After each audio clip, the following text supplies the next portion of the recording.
Good morning, everyone, and it's absolutely fabulous to see so many familiar faces in the audience today and so many new faces. You're all very welcome, and I hope you have a terrific couple of days.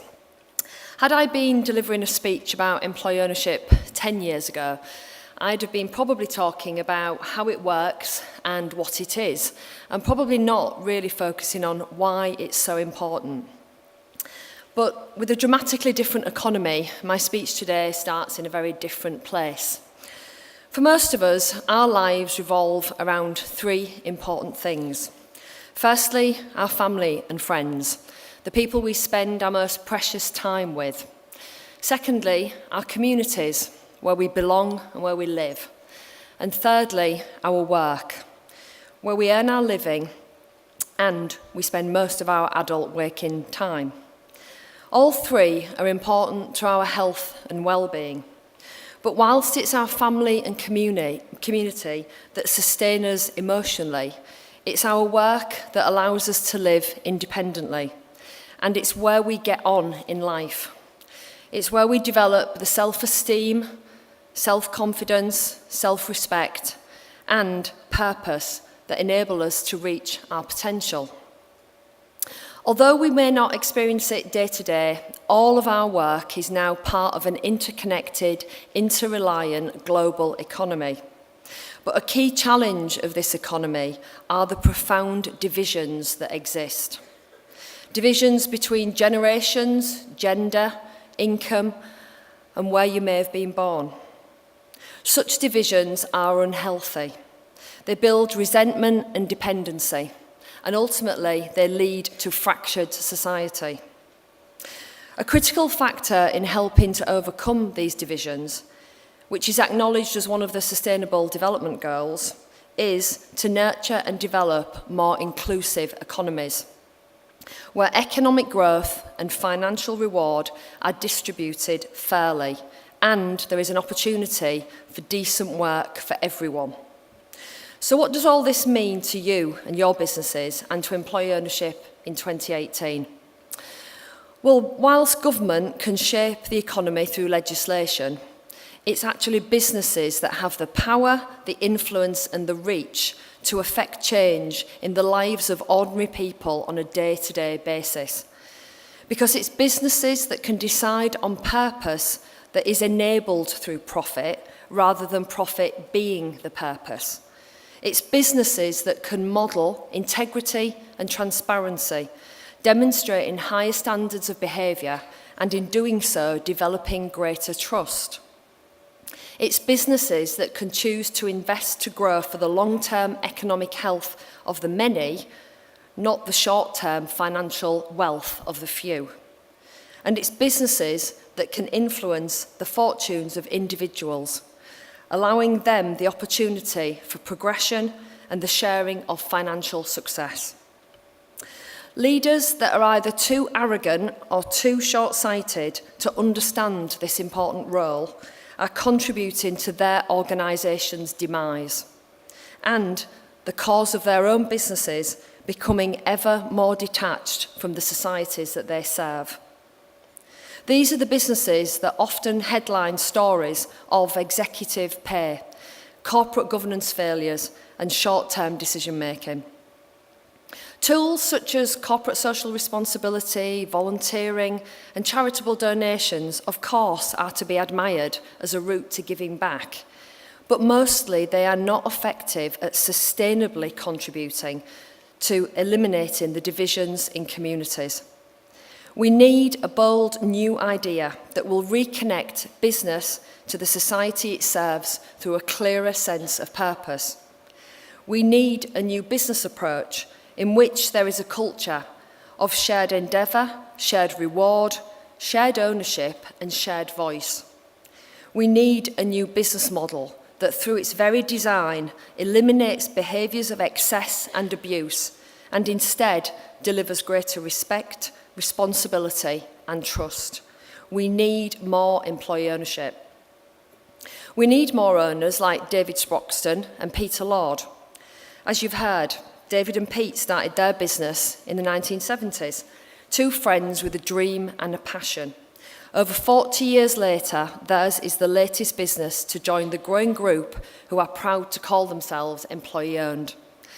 Theirs, of course, is a high-profile story. Who hasn't smiled at Shaun the Sheep and Wallace and Gromit? Or those of you who are old enough, like Martine and I, clearly, to remember and marvel at Tony Hart's Morph, or to look in awe at the first time you saw the Peter Gabriel Sledgehammer video. David and Pete's story is all the more compelling when you realise the interest in acquiring their business by some of Hollywood's biggest names, including DreamWorks.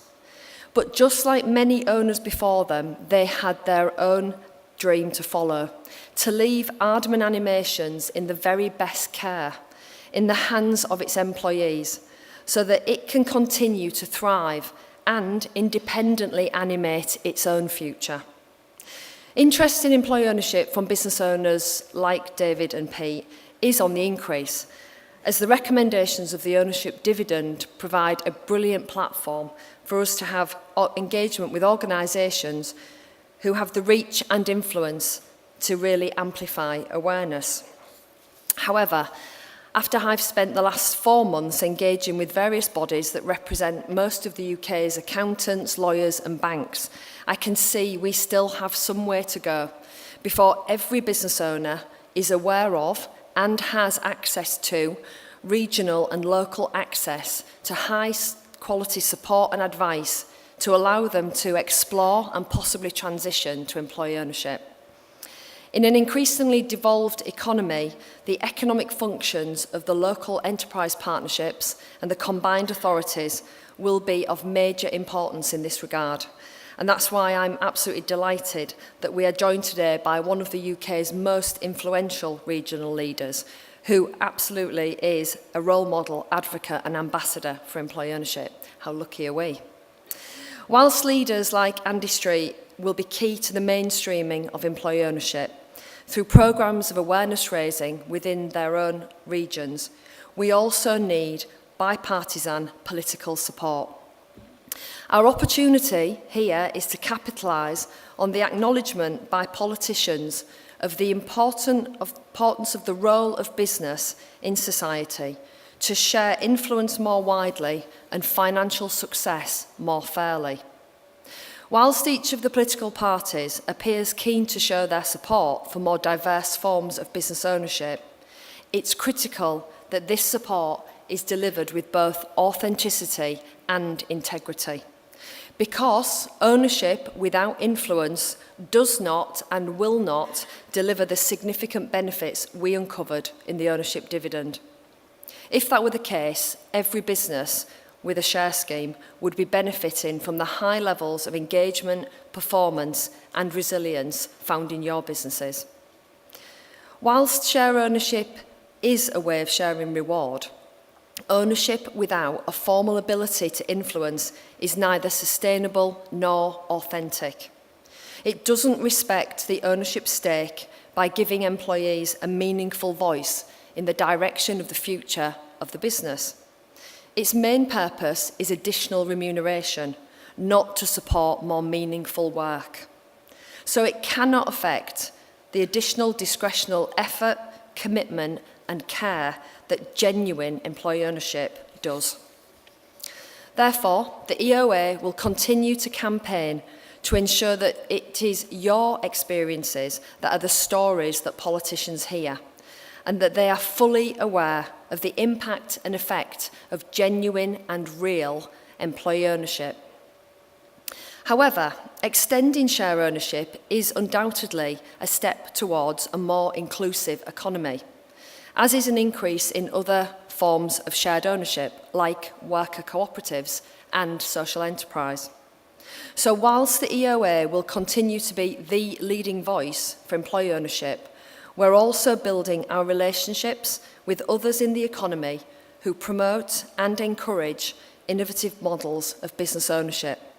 So in future, the EOA will not only be a champion for an employee ownership, but an advocate of all forms of inclusive business. And in doing so, we will ensure that employee ownership is a central component of a more resilient, sustainable and fairer economy. Looking ahead to 2019, as Martine's told you, the EOA will celebrate its 40th anniversary. Throughout the year, we will champion the brilliantly successful and diverse businesses that have embraced employee ownership and are thriving and prospering because of this. We'll campaign to secure more political support for employee ownership and to influence thinking and policy about the future of work and the future of the organisation. And, of course, we'll continue to connect and support you, our members, to ensure you can continue to thrive and prosper.